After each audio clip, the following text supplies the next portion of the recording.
रात का समय था और गांव की सुनसान सड़कों पर एक अजीब सा माहौल बसा हुआ था। वहां की गलियों में अंधकार छाया हुआ था और रात की चुप्पी में एक वीरान हवा बह रही थी। गांव वाले एक एक करके अपने घरों में चले गए थे, लेकिन एक अद्भुत बड़ा संभावना की घटना हो रही थी। रहस्यमय तरीके से आवाजें आ रही थी, जैसे कोई अजीब सा गीत बज रहा हो। रात की गहरी चांदनी में गांव के पुराने मकान की छत से एक साया उठा। एक औरत का बना हुआ स्याह वस्त्र उसे ढक रहा था और उसकी कानों में वही रहस्यमय गीत बज रहा था। गांव वाले उस वस्त्रित साये को देखकर बिल्कुल चौंक गए।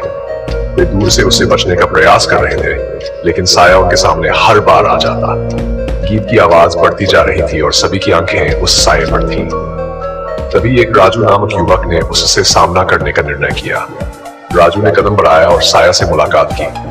वह साया उससे कहने लगा, तुम्हें जाना होगा कि ये गांव कभी भूतिया था, लेकिन मैं एक पीछे जाने वाले गाने के लिए यहाँ आया हूँ। इतना कहकर साया गीत बजाते हुए गांव से गायब हो गया।